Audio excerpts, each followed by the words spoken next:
संत मत धारा आपकी सेवा में प्रस्तुत।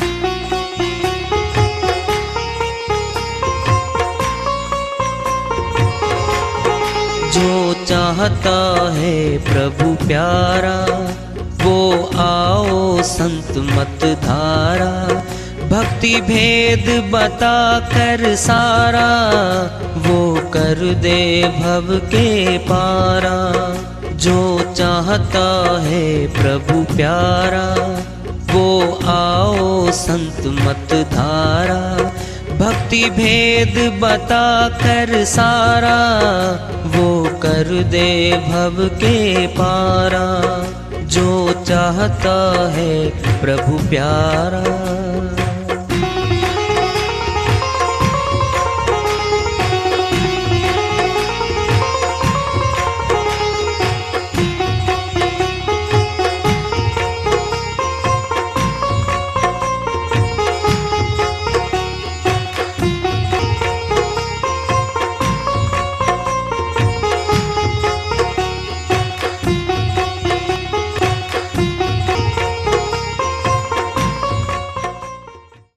परम पूज्य सदैव स्मरणीय सदगुरु साहिब की जय हो। सतनाम साहिब। आदरणीय सर्व संतों की जय हो। उपस्थित आदर के योग प्रभु प्रेमी एवं जिज्ञासु आत्माओं, हम सभी पूर्ण पिता परमात्मा सभी सृष्टियों के रचनहार कुल मालिक हम सबके जीवन का आधार उनकी महिमा को सुनने के लिए एकत्रित हैं। मेरी सभी से अर्ज है कि मैं कोई जगत गुरु नहीं, कोई महाराज नहीं, कोई महामंडलेश्वर नहीं। मैं केवल सभी संतों की चरणों की धूल हूँ और आपका भक्ति मार्ग में सहायक हूँ। मैं अपनी सीधी साधी टूटी फूटी भाषा में, संदुकड़ी भाषा में भक्ति भेद के गूढ़ रहस्यों को उजागर करने वाले विचार आपके समक्ष रख रहा हूँ। यदि अच्छे लगे अपनाएं, नहीं तो गैर जरूरी समझकर विसार दें। हाँ, सत्संग ही एकमात्र प्रभु प्राप्ति का विद्यालय है, विश्वविद्यालय है ये। और हम सभी सत्संग में आए हुए हैं। हम जिज्ञासु तभी तो हम आए हैं। हम पिछले सत्संगों से वार्ता करते चले आ रहे हैं कि चेतावनी से प्रभु प्राप्ति की ओर। इस अध्याय को, इस वार्ता को आज फिर आगे बढ़ा रहे हैं। संगत कीजिए साधु की, साहिब आवे याद, लेखे में सोई घड़ी, बाकी है बर्बाद। कबीर साहिब अपनी श्रीवाणी में बहुत बड़ी बात समझाने चाह रहे हैं। संगत कीजिए साधु की, साहिब आवे याद। साधना करने वाले संतों के संग में बैठने से प्रभु चर्चा करते हैं, वो मालिक की चर्चा करते हैं, परमात्मा याद आने लगता है। लेखे में सोई घड़ी, लिख दी गई घड़ी हो। आप सत्संग में बैठे हो, किसी को पता है नहीं है नहीं समझ लो, सुन लो अच्छे से। जो घर से चला सत्संग के लिए और वापिस जाएगा अपने घर पे, जितने घंटे लगेंगे वो सारे भक्ति के खाते में जमा होते हैं। पिंड में दृष्टांत ले लो, किसी चपरासी को फाइल देने के लिए भेज दिया चंडीगढ़। वो सुबह चला 9 बजे, पूरा दिन लगा के आया है, वेतन मिलेगा पूरे दिन का, तनख्वाह मिलेगी। उस भगत ने भी लगाया समय, 8 घंटे में गया, वापिस हो घर पे, तनख्वाह मिलेगी। ये तनख्वाह मालिक देता है, आत्मा को। ये सारा समय हमारा जमा हो जाता है। साहिब आवे याद, लेखे में सोई घड़ी, बता दिया है, वही घड़ी लिखत में आएगी हमारी। बाकी है बर्बाद। जो समय संसार में गया बर्बाद भी हो गया, कर्म का बंधन भी बन गया हमारा। जगत में किया जाने वाला कर्म सारा बंधन कारक है, बंधन कारक है। कैसे काटे कर्म को? कर्म जो अब आगे ना करें तो क्या करें? श्री गीता अध्याय 4 श्लोक 14 में श्री कृष्ण भगवान अर्जुन के माध्यम से पूरी सृष्टि के लिए बताते हैं कि कर्म कैसे नहीं बनते। हे अर्जुन, मेरी कर्मों के करने में आसक्ति नहीं है, मुझे कर्म नहीं बांधते। और हे अर्जुन, जो मुझे तत्व से जान लेता है और उस विधि को करता है वह भी कर्म में नहीं बंधता। ये वर्तमान की बता दी है, जो अब चल रहा है हमारा कर्म, जो सबब चल रहा है वो कर्म में नहीं बनता। अब बच के पिछले पहाड़ है, जंगल है कर्मों का, बहुत बड़ा है। पिछले को कैसे काटे? अध्याय 4 श्लोक 37 में फरमाते हैं, अर्जुन, जिस प्रकार बारी अग्नि सभी ईंधनों को भस्म में कर देती है, फूंक देती है, ठीक इसी प्रकार तत्व ज्ञान अग्नि में सभी कर्म नष्ट हो जाते हैं। ये पिछले कर्म फूंक जाएंगे हमारे, दोनों बता दिए हैं। वर्तमान में कर्म नहीं बनेंगे और पिछले फूंक दिए जाएंगे। किसमें? तत्व ज्ञान अग्नि में। पूछा था, हे माधव, ये तत्व ज्ञान अग्नि क्या है? श्री गीता अध्याय 13 श्लोक 11 में फरमाते हैं, अर्जुन, अध्यात्म ज्ञान के क्षेत्र में तत्व ज्ञान का अर्थ रूप, अर्थ भी बताएंगे और रूप भी बताएंगे। तत्व ज्ञान का अर्थ रूप परमात्मा को ही देखना है, केवल यही ज्ञान है। और इसके विपरीत जो भी हो रहा है सब अज्ञान है। फैसला कर दिया एक लाइन में। तत्व ज्ञान क्या है? परमात्मा को ही देखना है, केवल ये ज्ञान है, बाकी सब अज्ञान है। परमात्मा कैसा है बता दें अब। जिसको देखने की बात आ गई, दिखा दिया। क्या दिखाया था? श्री गीता अध्याय 13 श्लोक 17 में फरमाते हैं, अर्जुन, ज्योति साम अपि तत् ज्योति तम स प्रमुजेते ज्ञानम गेह्यम ज्ञानगम्य हृदय सर्वस्व वैशिष्टम। हे अर्जुन, मैं सभी ज्योतियों का भी ज्योति हूं, मैं ज्योति स्वरूप हूं। ज्योति सर में दर्शन करवाए थे अर्जुन को। हम 3 वर्ष पढ़े हैं कुरुक्षेत्र विश्वविद्यालय में, वहां से LLB करी हमने। पेवा रोड पे 3 किलोमीटर पे स्थान है, हम घूमने जाया करते वहां पे शाम को।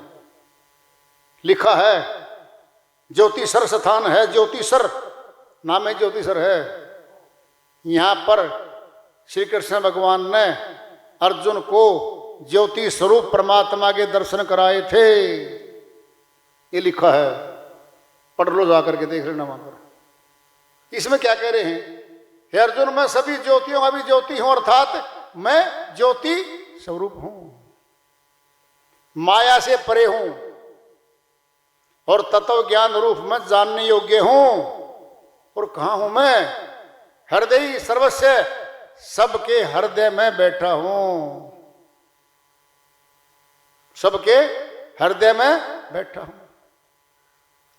अगर शरीर में बैठे हुए फिर कहां उनका शरीर? शरीर तो नहीं है, फिर रूप क्या उनका जब बैठे होंगे तो? अध्याय 11 श्लोक 8 में श्री गीता में जब ये कह रहे, अर्जुन, जो बाहरी आंखों से देख रहा है ये तो नाशवान शरीर है मेरा, छोड़ दूंगा। वर्दी है, ये जामा है, ये असली शरीर नहीं है मेरा। अविनाशी रूप दिखाऊंगा, अविनाशी जिसका नाश नहीं होता, और तुझे दिव्य नेत्र दूंगा, तीसरी आंख, अलौकिक नेत्र वो दूंगा। उसके द्वारा तू मेरी ईश्वरीय शक्ति को देखेगा। तब दिया था और तब देखा था। क्या देखा था वो सुन लो। श्री गीता अध्याय 11 के श्लोक 12 में है, अर्जुन देख, ये सूर्य का प्रकाश नहीं है, चंद्रमा का प्रकाश नहीं है, ये प्रकाश ही मेरा परम धाम है। और यहां आने के बाद जीव वापिस नहीं लौटता। मैथमेटिकली ये सारी बातें, प्रयोगशाला हमारा शरीर है और सारा प्रयोग इसी में होता है, सारा इसी में होता है। 6-7 बातें बता दी आपको। कैसा परमात्मा? ज्योति स्वरूप। किसने बताया? सभी ने बताया। श्री रामचंद्र मानस में आया हुआ है, परम प्रकाश रूप दिन राती, नहीं चाहिए कछु दिया घृत बाती। परमात्मा का परम प्रकाश अपने आप में ही हो रहा है, बाहरी दीपक घी की वहां जरूरत ही नहीं है। श्री बाइबल में आता है, सनलाइट, मूनलाइट, फायरलाइट, इसको सभी देख रहे हैं, पशु भी देख रहे हैं इसको। तो अब आएगी डिवाइन लाइट। वो डिवाइन लाइट क्या है? दैवी प्रकाश, अलौकिक प्रकाश है। वो मनुष्य पैदा नहीं कर सकता उसको, वो है। और बता दे आपको, अपना गायत्री मंत्र है, ऋग्वेद और यजुर्वेद से मिलाकर के बनाया गया है। गुरु वशिष्ठ ने ये बनाया था। गायत्री माता के निमित्त है ये। इसमें 24 शब्द हैं, अर्थ बहुत गहरा है, लेकिन हम उसको गायन में ले आए, गा रहे हैं उसको।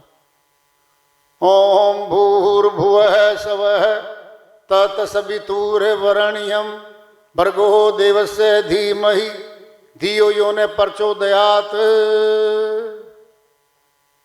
इसका अर्थ क्या है?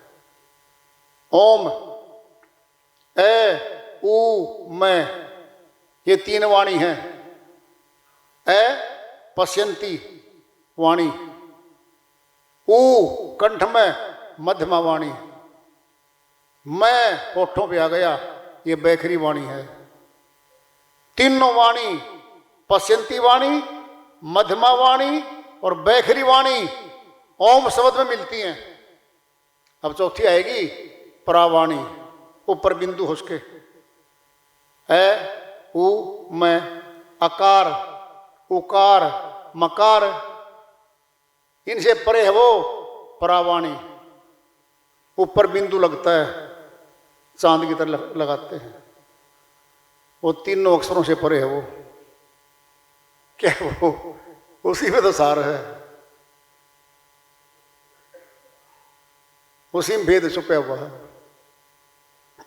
ओम में, ओम को ब्रह्मनाद भी कहा है, ओम को ब्रह्म ज्योति भी कहा है। अनुभवी संतों की बातें हैं ये बड़ी गहरी बातें हैं। चलो इसकी व्याख्या कर लो, व्याख्या समझ के देखना फिर क्या है। ओम परमात्मा के निमित्त शब्द प्रयोग कर लिया ये।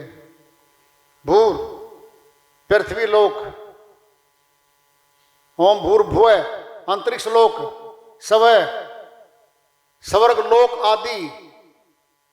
हे परमात्मा, ये सारे आपने बनाए हैं।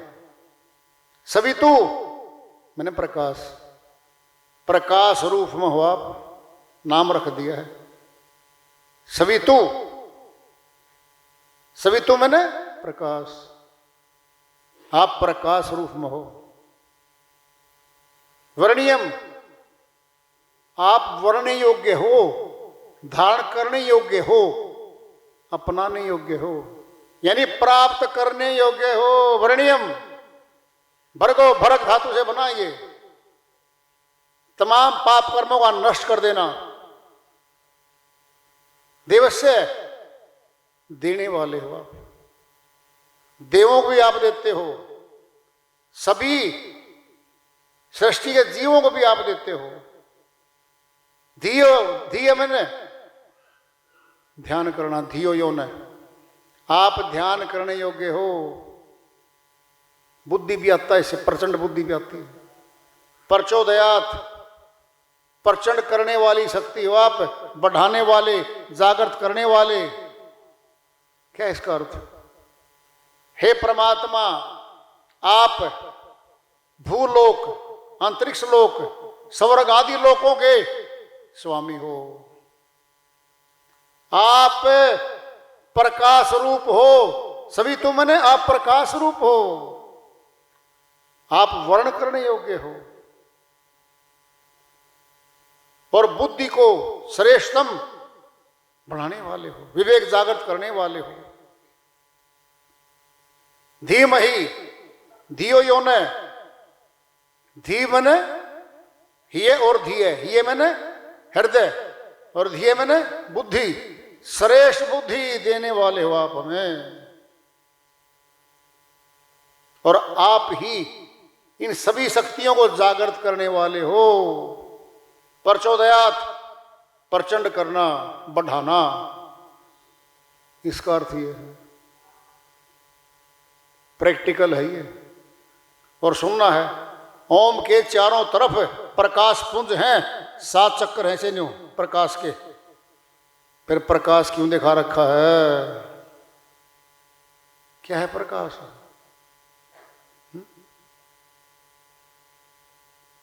हमारे अंदर प्रकाश की किरण है, आत्मा रूप में है। परमात्मा भी प्रकाश रूप में है। नूरे इलाही, उस इलाही का नूर, कैसा नूर है वो? कहां वो नूर? अंधेरे में डरते हैं हम, और प्रकाश में डर दूर हो जाता है हमारा। क्यों? आत्मा प्रकाश को चाहती है, अंधेरे को चाहती है नहीं है। अपने घर में डर लगता है बच्चों को, एकदम लाइट भाग गई, बच्चे चिपकते हैं मां के, डर लगता है। क्या ये? अंधकार अज्ञान है, लाइट प्रकाश क्या है? ज्ञान है। जब हमें ज्ञान हो जाता है, भय दूर होने लगता है हमारा, निर्भय होने लगते हैं हम। उस परम प्रकाश को जो श्री गीता में कहा, सभी वेदों में कहा, श्री बाइबल में कहा, श्री रामचरितमानस में कहा, सभी संतों की वाणियों में आया है। उस परम प्रकाश सत्ता को जानने का मौका दिया हमारे को। और मनुष्य तन केवल एक तन है जहां से मिल सकते हैं, और अन्य तन तो 84 के हैं भाई। वो तो भोग योनियां हैं, वो जेल खाने में पड़े हैं।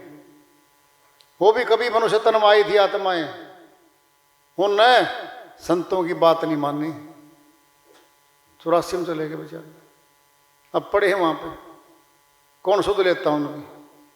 कोई नहीं।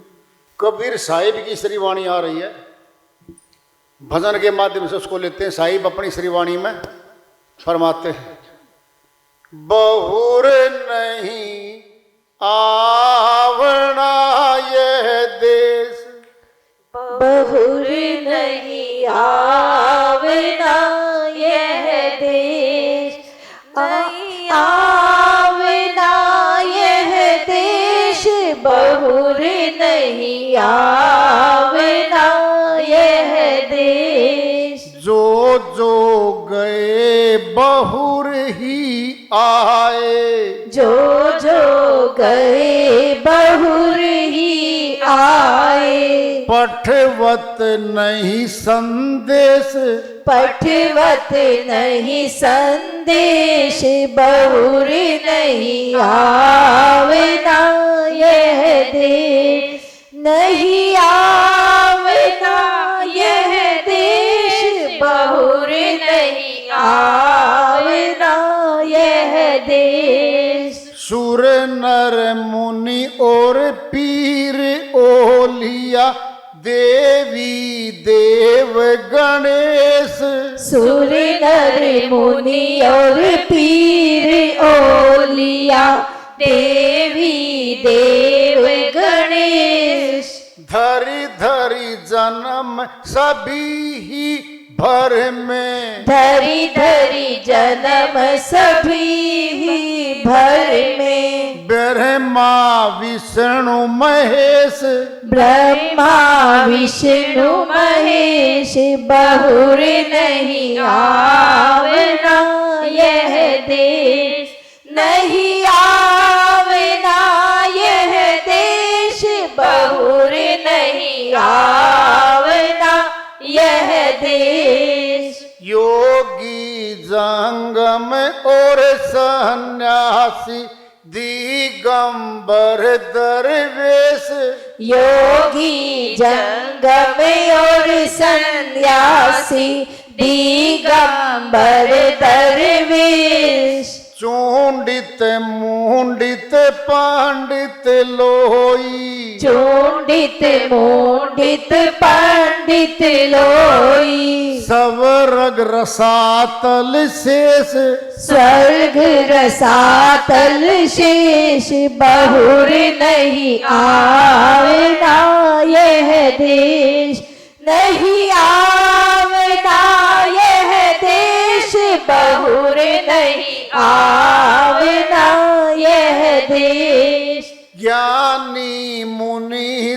चतुर कवि आदि राजा रंक नरेश ज्ञानी मुनि चतुर कवि आदि राजा रंक नरेश कोई राम कोई रहीम बखाने कोई राम कोई रहीम बखाने कोई कहे आदेश कोई कहे आदेश बहुर नहीं आवना यह देश नहीं आवना यह देश बहुर नहीं आवना यह देश नाना भेष बना सब मिल ही ढूंढत फिर चहु देश नाना